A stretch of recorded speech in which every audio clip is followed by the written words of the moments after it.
Hello, YouTube. This week's been a little slow on the auction, garage sale, estate sale finds.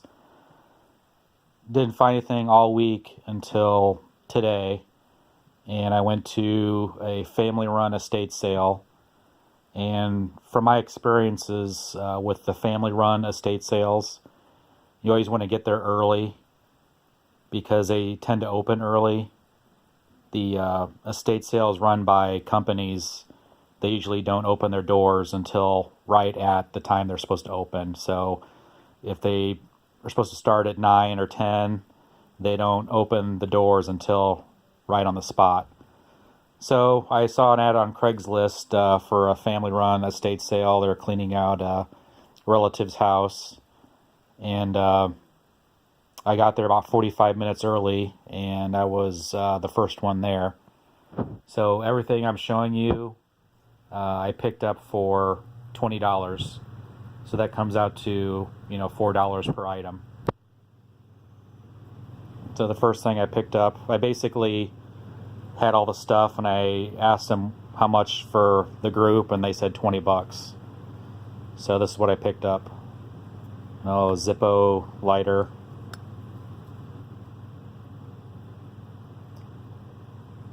Guessing that's probably from the 60s, maybe 70s. This alone is probably worth at least $20, so that pays for everything pretty much. I'll start.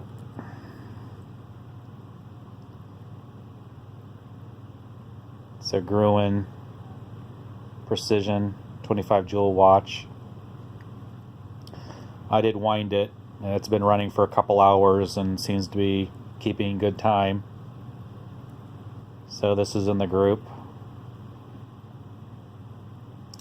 So this was $4.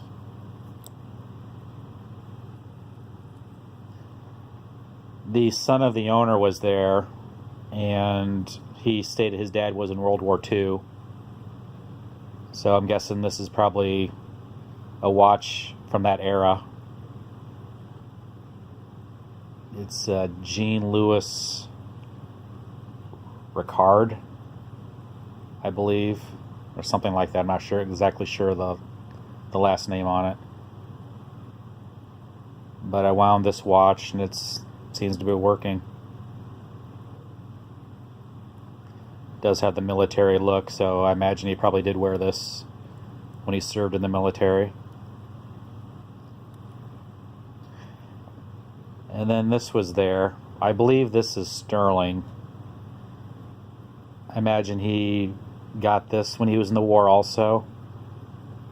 It's all engraved in Japanese hallmarks.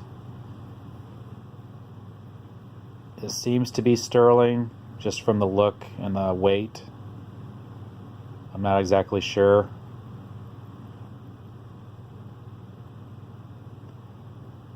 So that was a no-brainer for $4 for this, so pick that up. And then a large size 18 pocket watch. It isn't running, but still for $4. Great deal. I looked up the serial number. It's from 1899. So even in this condition, I think this is probably a $40, $50 piece. So yeah, those are my finds. Only found stuff at one place this week, but it was a pretty good score. So guys, just remember, if you like my videos, remember to like and subscribe. I'll see you next time.